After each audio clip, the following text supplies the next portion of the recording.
আসসালামু আলাইকুম ভিউয়ার্স। এখানে আমি আধা কেজি পরিমাণের চাউলের গুঁড়া নিয়েছি। চাউলের গুঁড়া দিয়ে আজকে আমি আপনাদেরকে পারফেক্টভাবে কিভাবে ভাপা পিঠা তৈরি করতে হয় তা দেখাবো। দেখার জন্য পুরো ভিডিওটা ফলো করুন, আমার সাথেই থাকুন। আমি পর্যায়ক্রমে আপনাদেরকে দেখিয়ে দিচ্ছি কিভাবে ভাপা পিঠার গুঁড়িটা করে ভাপা পিঠা করতে হয়। আর এই জলের গুঁড়ির সাথে আরও কি লাগছে পিঠা তৈরির জন্য আমি দেখিয়ে দিচ্ছি। নিয়েছি আমি নারিকেল কোরানো। এখানে আমি নারিকেলটা কুড়িয়ে নিয়েছি। এখানে আধা বাটি পরিমাণে নারকেল কোরানো আছে, বেশি কম আপনারা স্বাদ অনুযায়ী নিতে পারেন। এখানে আমি আধা বাটি পরিমাণে নিয়েছি মিষ্টি, আপনারা স্বাদ অনুযায়ী নিতে পারেন। আর নিয়েছি পরিমাণ মতো লবণ। প্রথমে আমি চালের গুঁড়াটাকে এখানে পরিমাণ মতো লবণ দিয়ে শুকনোভাবে একটু নেড়েচেড়ে নিলাম মিশিয়ে। এখন আমি হালকা অল্প অল্প করে এটার মধ্যে পানি অ্যাড করব গুঁড়িটার মধ্যে, যাতে হালকা একটু ভিজা ভিজা ভাব হয়। আপনারা দেখতে থাকুন, দেখলেই বুঝবেন আমি কিভাবে গুঁড়িটা তৈরি করছি। অল্প অল্প করে পানি দিয়ে গুঁড়িটা এভাবে নেড়েচেড়ে অল্প করে পানি দিয়ে আমি নেড়েচেড়ে গুঁড়িটাকে মুথে মুথে গুঁড়ি তৈরি করে নিচ্ছি। এই যে দেখুন,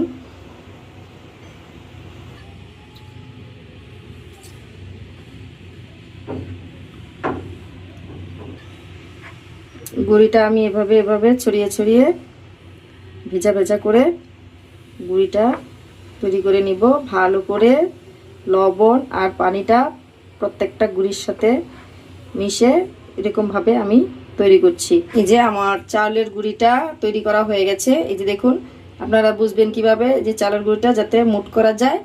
এই যে অনেক সুন্দরভাবে ভেঙেও যাচ্ছে, তাহলে বুঝবেন যে পারফেক্টভাবে গুঁড়িটা তৈরি হয়ে গেছে। আর গুঁড়িটা যাতে দলা দলা পেকে না থাকে, এই জন্য হাতের সাহায্যে বা চালনির সাহায্যে আপনারা চেলে গুঁড়িটাকে সুন্দর স্মুথ করে নিতে পারেন। পিঠাটা তৈরি করতে আমি এখানে স্টিলের এরকম একটা ছোট বাটি নিয়েছি। আপনারা সিলভারের বাটিও নিতে পারেন। বাজারে অনেক সুন্দর সুন্দর ভাপা পিঠার খাজও পাওয়া যায়, ওটাও কিনে নিতে পারেন। মাটির হাঁড়িতেও করতে পারেন। আমি একটি স্টিলের বাটিতেই আপনাদের দেখিয়ে দিচ্ছি। এই যে দেখুন, প্রথমে গুঁড়িটাকে অল্প করে ছড়িয়ে, আমি দুইটা লেয়ারে করব, তাই আমি গুঁড়িটাকে অল্প ছড়িয়ে এখানে দিলাম। এখন দিয়ে দিব আমি মিঠাই গুড়গুলো আমি সুন্দর করে ছড়িয়ে দিয়ে দিচ্ছি। মিষ্টিটা আপনারা পরিমাণ মতো দিবেন। তারপর দিয়ে দিব এখানে নারকেল কুচানো। নারকেল কোড়াগুলো একটু বেশি দিবেন, তাহলে কামড়ে কামড়ে নারকেলটা পড়লে মজা লাগবে। এই যে দেখুন, তারপরে আরেকটা লেয়ার করছি। এখানে আরেকটা লেয়ার সুন্দর করে দিয়ে দিলাম ছড়িয়ে গুঁড়িটা। এই যে দেখুন, তারপরে আবার সেম প্রক্রিয়া, এখানে মিঠাই আমি দিয়ে দিচ্ছি গুড়,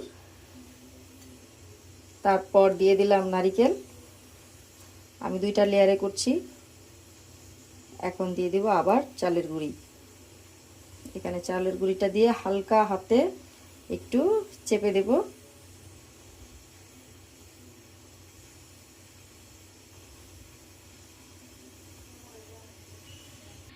এখন আমি সৌন্দর্যের জন্য এখানে ছড়িয়ে কিছু বড় বড় নারকেল কোড়া দিয়ে দিচ্ছি, দিয়ে হালকা হাতে একটু চেপে দিলাম।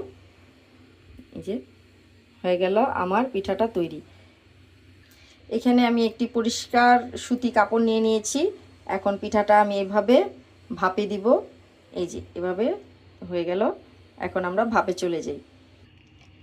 পিঠাটা তৈরির জন্য এখানে আমি একটি কলসি ব্যবহার করেছি। ছোট কলসির উপরে একটি পরিষ্কার পাত্র বেঁধে দিয়েছি। তারপরে আমার বানিয়ে রাখা সেই পিঠাটা এইভাবে দিয়ে দিচ্ছি।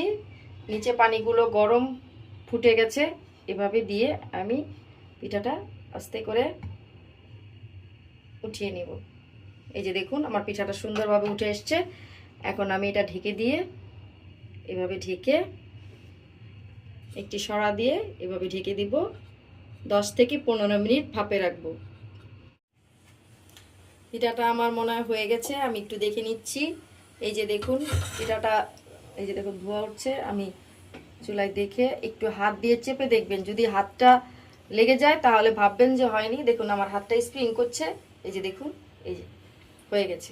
এখন আমি সবগুলো পিঠা বানিয়ে এক এক করে পরিবেশন করে ফেলবো। আমার শীতের দিনে গরম গরম ভাপা পিঠা। আমার রেসিপিটি যদি পুরো ফলো করে পিঠাটা তৈরি করেন তাহলে পারফেক্ট। এই যে কি সুন্দর ভাপা পিঠা। পিঠাটা আপনাদের সুবিধার জন্য আমি একটু কেটে দেখাচ্ছি। এই যে আমি মাঝখান থেকে বরাবর পিস করে আপনাদেরকে 2 লেয়ারের পিঠাটা কেটে দেখাচ্ছি। এই যে দেখুন পিঠাটা কত সুন্দর 2টা লেয়ারে হয়েছে। দেখুন শীতের দিনে গরম গরম ধোয়া ওঠা পিঠা খেতে মজাই আলাদা। আমার রেসিপিটি যদি ভালো লেগে থাকে তাহলে লাইক, কমেন্ট এবং শেয়ার করতে ভুলবেন না। ধন্যবাদ।